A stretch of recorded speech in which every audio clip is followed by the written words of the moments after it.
ಅಯೋಧ್ಯೆಯಲ್ಲಿ ಶ್ರೀರಾಮಲಲ್ಲಾನ ಪ್ರತಿಷ್ಠಾಪನೆಯೊಂದಿಗೆ ಭವ್ಯ ಮಂದಿರ ಲೋಕಾರ್ಪಣೆಗೊಂಡ ಪುಣ್ಯ ದಿನದ ಅಂಗವಾಗಿ ನಗರದ ಶ್ರೀರಾಮ ಜನ್ಮಭೂಮಿ ಸೇವಾ ಸಮಿತಿ ವತಿಯಿಂದ ಅನ್ನಪ್ರಸಾದ ವಿತರಣಾ ಕಾರ್ಯಕ್ರಮ ನೆರವೇರಿತು. ಶ್ರೀರಾಮಲಲ್ಲಾನ ಮೂರ್ತಿಯೊಂದಿಗೆ ಮಂದಿರ ಅಯೋಧ್ಯೆಯಲ್ಲಿ ಭಕ್ತರಿಗೆ ತೆರೆದುಕೊಂಡಲ್ಲಿಂದ ನಗರದ ಶ್ರೀರಾಮ ಜನ್ಮಭೂಮಿ ಸೇವಾ ಸಮಿತಿ ವರ್ಷಂಪ್ರತಿ ಅನ್ನದಾನದ ಸಂಕಲ್ಪದೊಂದಿಗೆ ಅದನ್ನು ನಡೆಸಿಕೊಂಡು ಬರ್ತಾ ಇದೆ. ವರ್ಷಂಪ್ರತಿಯಂತೆ ಈ ಬಾರಿ ಕೂಡ ನಗರದ ಖಾಸಗಿ ಬಸ್ ನಿಲ್ದಾಣದಲ್ಲಿ ಸಹಸ್ರಾರು ಮಂದಿಗೆ ಅನ್ನಪ್ರಸಾದ ವಿತರಣೆ ಅತ್ಯಂತ ಶಿಸ್ತುಬದ್ಧವಾಗಿ ಭಕ್ತಿಪೂರ್ವಕವಾಗಿ ನೆರವೇರಿತು. ಶ್ರೀರಾಮ ಜನ್ಮಭೂಮಿ ಸೇವಾ ಸಮಿತಿಯ ಪದಾಧಿಕಾರಿಗಳು ಗುರುವಾರ ಬೆಳಿಗ್ಗೆ ಖಾಸಗಿ ಬಸ್ ನಿಲ್ದಾಣದ ಅನ್ನಪ್ರಸಾದ ವಿತರಣಾ ಜಾಗದಲ್ಲಿ ಗಣಪತಿ ಹೋಮವನ್ನು ನಡೆಸಿ ನಗರದ ಪೇಟೆ ಶ್ರೀರಾಮ ಮಂದಿರದಲ್ಲಿ ವಿಶೇಷ ಪೂಜೆಯನ್ನು ಸಲ್ಲಿಸಿದರು. ಬಳಿಕ ಬೆಳಿಗ್ಗೆ 11 ಗಂಟೆಯಿಂದ ಆರಂಭಗೊಂಡ ಅನ್ನಪ್ರಸಾದ ವಿತರಣಾ ಕಾರ್ಯ ಸಂಜೆಯವರೆಗೆ ನಡೆಯಿತು.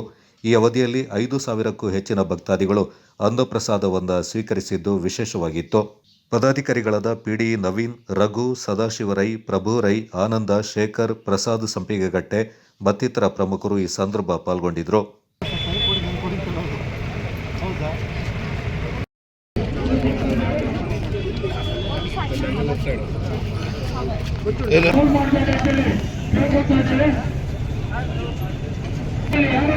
ಸ್ವಲ್ಪ ಬದಲಿಸರೆ ಬೇರೆಯವರಿಗೆ ಅವಕಾಶ ಮಾಡಿಕೊಡಿ ಕೊಡಬೇಕು ಅಂತ ಹೇಳಿ ಕೇಳ್ಕೊಳ್ತಾ ಇದ್ದೇವೆ. ಶ್ರೀ ರಾಮ ಜನ್ಮಭೂಮಿ ಸೇವಾ ಸಮಿತಿ ವತಿಯಿಂದ 3 ವರ್ಷದ ಅನ್ನಪ್ರಸಾದ ವಿತರಣೆ ಕಾರ್ಯಕ್ರಮವು